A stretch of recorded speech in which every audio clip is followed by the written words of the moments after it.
وملائكته وكتبه ورسله واليوم الآخر والقدر خيره وشره من اللہ تعالی. یہ 6 چیزوں پر ایمان لانا ہی ایمان میں کتنی چیزیں ہیں؟ 6 چیزیں ہیں. اس کی روایت ایسی ہے کہ ایک مرتبہ اللہ کے نبی محمد رسول اللہ صلی اللہ علیہ وسلم، مسلم شریف کی روایت ہے، آپ مسجد نبوی میں بیٹھے ہوئے تھے. ایک آدمی مسجد نبوی کے اندر داخل ہوا جس کے کپڑے کیسے تھے؟ ایک دم سفید تھے، اور آدمی بھی جو ہے گورا تھا، اور بال ایک دم کالے تھے. خوبصورت آدمی جو ہے مسجد میں داخل ہوا. صحابہ فرماتے ہیں ہم اس کے پہلے کبھی بھی اس آدمی کو نہیں دیکھے، ابھی بھی اس سے پہلے اس آدمی کو ہم لوگ نہیں دیکھتے، یعنی مدینہ کے رہنے والا نہیں ہے، اجنبی ہے. اتنے میں وہ آدمی آیا، اللہ کے نبی صلی اللہ علیہ وسلم کے سامنے بیٹھ گیا ادب سے، اور اللہ کے نبی صلی اللہ علیہ وسلم کے 2 گھٹنوں سے گھٹنے ملا کے بیٹھ گیا، اور اللہ کے نبی کے 2 زانوں کے اوپر اس طرح ہاتھ رکھ کے اللہ کے نبی صلی اللہ علیہ وسلم سے سوال کرنے لگا. ادب سے بیٹھ کے علم کیسا سیکھا جاتا. اللہ چاہے تو اللہ بتا سکتا ہے کہ اللہ کے نبی آپ بتا دیجیے. جبرائیل علیہ السلام کو بھیج کے اللہ تبارک و تعالی مسلمانوں کو، ایمان والوں کو بتانا چاہتا ہے. ان کی بات کیسے پوچھی جائے؟ ادب سے نبی کے سامنے آئے، پیروں سے پیر ملائے، گھٹنوں سے گھٹنے بیٹھ گئے، اللہ کے نبی کے 2 زانوں پہ اس طرح ہاتھ رکھ کے ادب سے پوچھے اللہ کے نبی صلی اللہ علیہ وسلم ایمان کیا، اسلام کیا چیز ہے پہلے. اس کے بعد پوچھتے ہیں ایمان کیا چیز ہے. تو اللہ کے نبی صلی اللہ علیہ وسلم فرماتے ہیں ان تؤمنوا باللہ ورسولہ، ان تؤمنوا باللہ ورسلہ وکتبہ والملائکتہ وکتبہ والیوم الآخر والقدر خیرہ وشرہ من اللہ تعالی. اللہ کے نبی فرماتے ہیں کہ تم ایمان لاؤ کہ اللہ پر، اللہ کے فرشتوں پر، اللہ کے رسولوں پر، اللہ کی کتابوں پر، اور آخرت کے دن پر، اور اچھی بری تقدیر پر، یہ اللہ کی طرف سے. تو اس کو کیا بولتے ہیں؟ ایمان کہتے ہیں. ان 6 چیزوں پہ ایمان لانا اہم چیز ہے، بہت اہم چیز ہے. لکھ لیجیے آنسر کیا ہے؟ ان تؤمنوا باللہ، اللہ پر ایمان لانا. اس پر ایمان لانا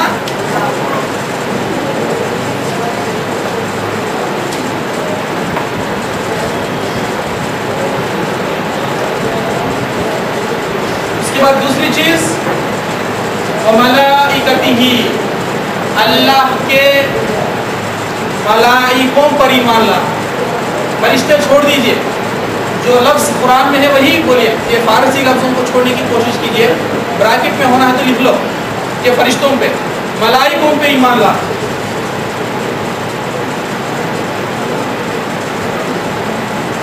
ملائکوں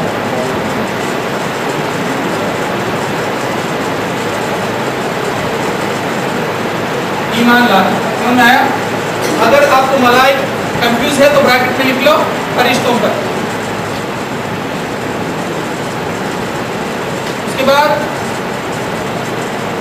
وکتبہ، آسمانی کتابوں پہ ایمان لانا.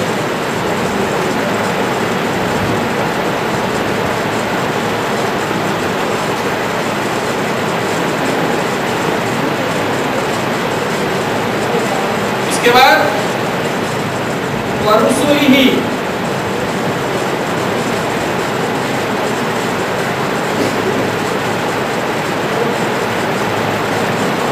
رسولوں پر ایمان لانا.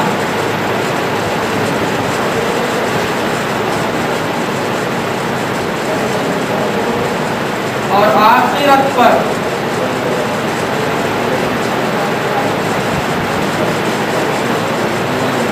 ایمان لانا.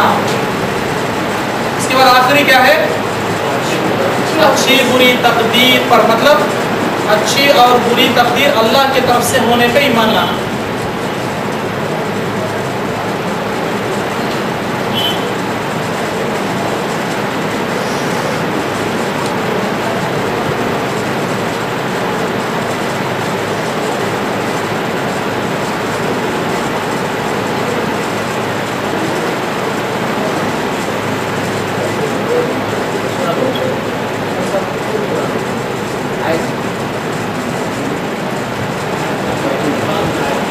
اس کی دلیل ہے اسلامت باللہ ہوا سورہ بقرہ آیت نمبر اخیر میں دیکھو نمبر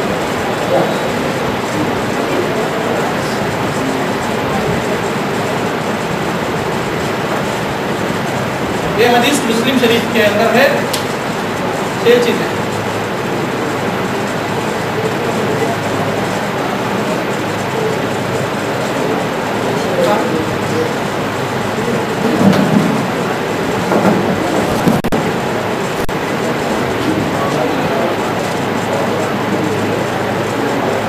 کون جاتا ہے؟ یہ 6 چیزیں سب لوگ بولتے ہیں الحمدللہ، سب لوگ بولتے ہیں. اور یہ 6 چیزوں پہ کیسا ایمان لانا، یہ اصل ہے. یہ 6 چیزوں پہ کیسے ایمان لانا، یہ اصل. اگر یہ 6 کوئی آدمی اس میں سے اللہ پر ایمان لاتا ہے، یہی ایمان ہے. یہ 6 چیزوں پہ ایمان لانے والا ہی مکمل ایمان ہوگا. اگر کوئی آدمی اس میں سے ایک چیز کو انکار کر دے تو کیا ہوتا؟ وہ آدمی کافر ہو جاتا. کیا ہوتا؟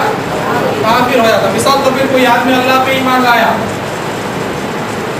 اور آسمانی کتابوں پہ ایمان لایا اور ملائکوں پہ، سب پہ ایمان لایا، مگر اس پہ ایمان لاتا نہیں ہوتا ملائکوں پہ، تو کیا وہ آدمی ایمان والا بن سکتا ہے؟ وہ آدمی کیا ہو جائے گا؟ اس کے اوپر کفر لازم ہو جائے گا. کیوں؟ یہ 6 چیزوں پہ بھی ایک سے ایک تعلق رکھنے والے ہیں. مثال کے طور پر سمجھیے، فرشتے ہیں تو وحی آتی، فرشتے ہیں تو وحی آتی. اور کتاب کہاں سے؟ رسول کے پاس. وحی کہاں سے آتی؟ اللہ کے پاس سے لانے والا فرشتہ ہی ہے. فرشتہ نہیں ہے مطلب وحی بھی نہیں ہے. وحی نہیں کا مطلب کتاب بھی نہیں ہے، نہ نبوت ہے، کچھ بھی نہیں. تو ایک سے ایک یہ کیا ہے؟ تعلق رکھنے والی چیزیں ہیں. بڑے بڑے لوگ گزرے جو کسی ایک کو بھی انکار کر دیے تو وہ لوگ بھی کفر میں چلے گئے. تو کوئی آدمی سب پہ ایمان لاتا مگر کیا ہوتا؟ اچھنوڑ تکڑ بکڑے اور سڑے گا. کیا ہوتا؟ مریا سنے کیا ہوتا کہ کسے معلوم؟ کون دیتا ہے؟ تو دیتا ہے جنت جہنم سے بھی. وہ بھی کیا نہیں رہے، نماز پڑھتا پھر سب بھی کرتا. تو کیا وہ آدمی جنت میں جائے گا؟ کیا اس کے وہ ایمان کی اس کے اندر ہے؟ شک میں بھی، ڈاؤٹ بھی نہیں آنا ہے کہ نہیں کی بولے تو بھی کیا ہو جاتا. سورہ کہف میں ہم لوگ پڑھے، سورہ کہف میں ہم لوگ پڑھے ہیں. ایک آدمی ہے، میں نہیں سمجھتا کہ قیامت قائم ہوگا. کیا بولا انہیں؟ میں نہیں سمجھتا کہ قیامت قائم ہوتا. قیامت قائم ہوتا میں سمجھتا نہیں ہوں. اگر ہوا تو بھی ایمان پورا مکمل ہے. الفاظ دیکھیے کیا ہوتا ہے بول کے میں سمجھتا نہیں. اگر ہے تو بھی مجھے اللہ اس سے بھی اچھا دیتا. اللہ کیا کرا؟ ایک آدمی کو 2 بغیچے دیا. سورہ کہف ہے، جمعہ پڑھنے والی صورت ہے. جمعہ پڑھنا ضروری، مطلب بہت ساری باتیں اس سے ہمیں معلوم ہوتی. اس میں اللہ رب العالمین فرماتا کہ ایک آدمی تھا، اس کا ایک دوست تھا بیچارہ غریب تھا، ایمان والا. تو اس سے دوسرا کہنے لگا کہ ارے تو کبھی اللہ اللہ بولتا، میرے پاس بغیچے ہیں، سب ہے، پیسہ خوش ہوں، میں بہت بڑا مالدار ہوں، اس سے بڑا بغیچے ہے میرے پاس، 2 بغیچے ہیں، اچھے اولاد ہے، سب مال ہے، سب تیرے میں کیا ہے؟ سب بھی کیا تو اللہ اللہ ہوتا. میں نہیں سمجھتا کہ قیامت قائم ہوگی. کیا ہے؟ میں یہ نہیں سمجھتا کہ قیامت قائم ہوگی. اگر قائم بھی ہوئی تو اللہ مجھے اس سے بہتر چیز دیتا. اگر ایمان مکمل ہے اس کا، اگر قائم ہوئی تو اللہ دیتا. ہمارا ایمان اگر کا ایمان ہے، یہ اگر کا اور مگر کا ایمان نہیں رہنا. کیسا رہنا ایمان؟ پختہ ایمان ہونا، کہ مکمل ایمان ہونا کہ ہے اللہ اس کے رسول نے جب کہا تو وہ چیز ہے.